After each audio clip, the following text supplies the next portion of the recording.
Korean friend, and it's great, and I don't know what to do because it's awesome, and I feel so much love already. I'm just barely in Korea.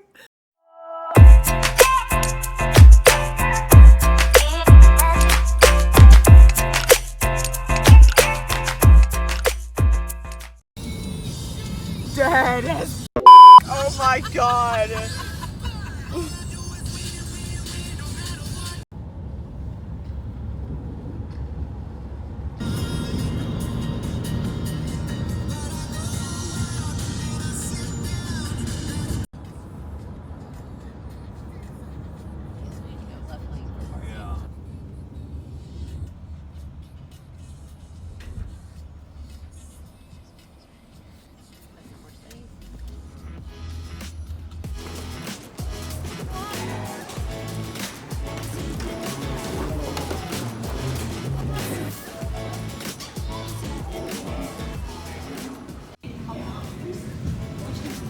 Had to get that little American thing in.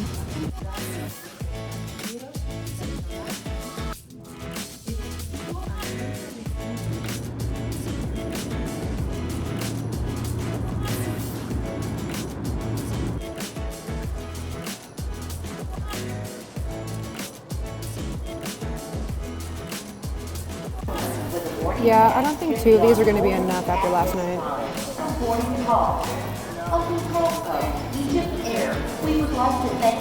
Poor life decisions. Really poor life decisions. The number in it.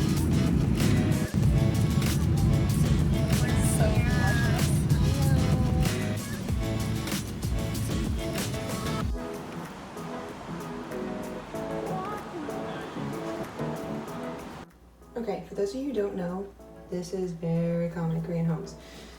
You just walk in and you put on shoes, your house shoes, slippers, whatever you want to call them. And then you turn these around. The bathroom also has a different set of slippers. So you just slip these off outside of the door and you use these to go to the bathroom. That's what the bathroom looks like.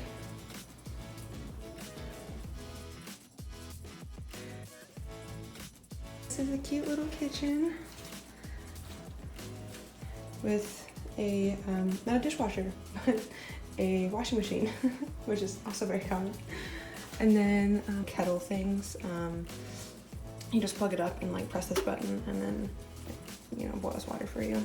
I made myself some Korean's kopi, but it's so cute. Like this is the little fridge. And this is the freezer.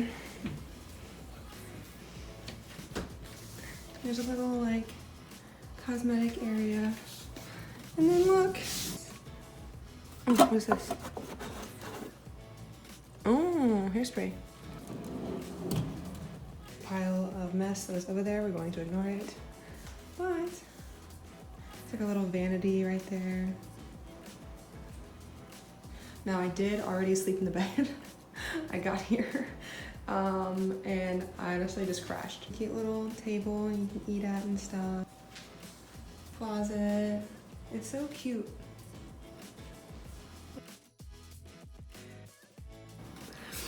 Since I'm up late anyways because I went to like sleep when I got back, I figured I should just talk about what I did on the first day in Korea. So when I got on the plane, I mean, it was a ginormous plane, obviously. So naturally, me being me, hit people the whole way down the aisle and finally got to my seat. I was in the middle seat, which, you know, sucks, but it was fine because I met this really cool person. Her name was Ashley. That's her English name. She's a Korean that lives in Canada and she goes to school there. And she asked me, she's like, do you have any Korean friends? And I was like, oh, I know some that are like, you know, older, like, you know, but I don't have like any like that are like my like age group that like I know. She's like, oh, I can be your first Korean friend. I was like, please. Oh my god, please. So we found out that we are the same age, so born in the same year and also born in the same month. It was gonna freak me out if we were born on the same day. We were talking like almost the whole plane ride. I didn't really sleep a whole lot, but that was just because like It's honestly excruciating to just sit there for that long. She was teaching me like Korean. She's like, oh my god, your Korean's so good. And I was like, really? Because I did the bare minimum. We were going back and forth and she was explaining some things like about Korean culture, about like the food. Oh my god, this was so funny. So she was flipping through pictures of different Korean food and such, and like explaining what was in it, and like, oh, this is really good, you'll love this. And I was like showing her some like the Korean dishes that I had made at home, and she's like, oh, that looks so good. The mushrooms and the green onions. This is like a free little tidbit. If you're making ramen and you have them like in those little like packages that like are normally like in Kroger and stuff, if you put in like half chicken broth or whatever, or half beef broth or whatever, and then half water in the bowl, it tastes so much better. And then add in like some vegetables. Like I like to put in like mushrooms and green onions in there. After I cook the noodles and put the powder mix in, I crack an egg in it and then just kind of mix it around, and like when it's boiling, it'll, you know, it's kind of like a poached egg essentially, and then you just like crack the yolk, and then like it sounds gross like to your like American ears, but trust me, it is bomb. So anyways, I was talking about that and she's like, oh my god, it sounds so good. And as soon as we were done talking about that, they come up and ask us if we want a cup like of like ramen, and we were like look at each other like, oh, like this must be magic, because that sounded so good. And then it was amazing. Like we were like making our own like dictionary list, because while she was doing that, I was explaining to her about like different slang words and stuff that we use, because she was very fluent. I thought she literally was like Korean American or Korean Canadian. Like she didn't have like an accent, and she was like, oh no way, really? I was like, I'm not saying it just to be nice. I seriously thought you were like Korean Canadian. We were watching like a show together, so we were sharing like earbuds, and she would sit there and she would explain, like if I didn't understand the joke, like she would explain the joke, like if there was like a Korean idiom or something like that we didn't have like in English, she would explain it, and I was just like, oh, new friend, this is great. And we exchanged cacaos. Kakao is a messaging app kind of similar to like WhatsApp, that a lot of Koreans use. So after we got off the plane, she waited for me to go through, because we had to go through separately through customs, because like it's the foreigners line, and then there's like a native Korean or Korean like Korean citizenship line. And they were like on opposite ends. Like there was like a whole long like multiple rows for the native Korean, and then there was like multiple rows for the foreigners, so obviously I had to go through the foreign line.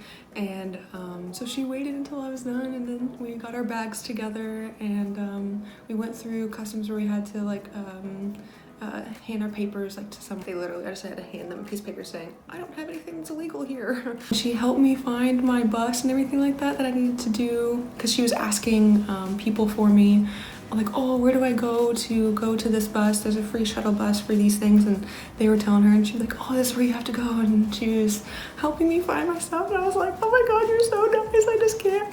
And then she was like, oh my god, it was so nice meeting you. And she's like, if you have free time, like let me know. She's just here for vacation to see her family, since after the summer session, before the fall session for her school that she goes to.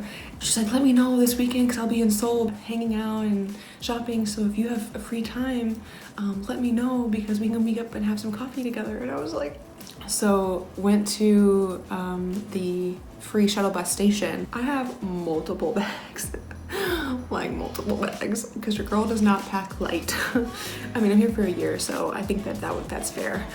And I was like trying to shove all of these bags, like, cause like there's stairs up onto the bus. It's not like it's just like a regular like platform bus. Like no, there's like multiple stairs. So this girl like is helping me like throw these bags onto there.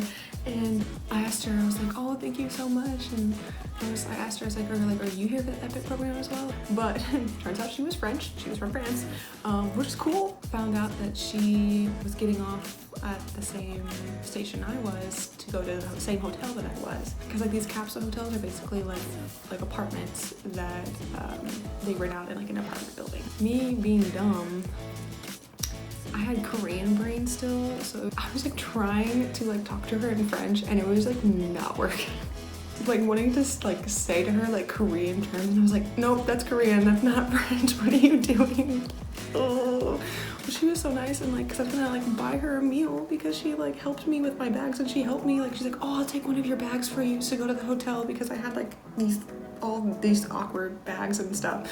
And she like took it, like helped me get off the bus and then took it from there, like took one of my bags from there and helped me onto the elevator and like all that stuff. Like she was so nice, so nice. I was gonna buy her meal, but that's okay. Things happen. Got back to the room and I was like, oh, like if we're gonna meet up, I want to shower at least because I was really hot from all of those bags carrying and it was a bit humid. So I was like, it's a lot. I need to, you know, and yeah. I'm like full on a hot mess. Full on a hot mess. Was gonna meet up with her, but then came back to my room and I just changed really fast, like literally just passed out. I mean, it's like midnight right now and it's like 11 your all's time, I think. Minus 13 hours. Yeah, it's 11 a.m. It is 12 a.m. my time. Yes. So I was texting back and forth when I got back to the hotel with Ashley and I was asking her, like I was like, oh, for my first Korean meal, like what should I get? She's like giving me all these suggestions and she texted me, she's like she texted me later because like this was after I had fallen asleep for a couple hours.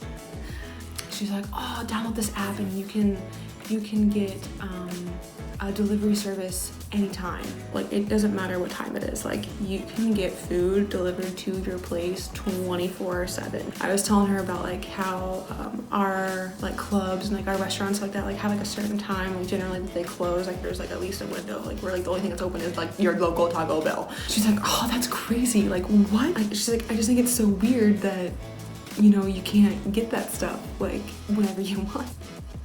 My stories are not very linear. I apologize for that. You're gonna have to get used to it because that's a lot of editing on my part and quite frankly, I'm pretty lazy. So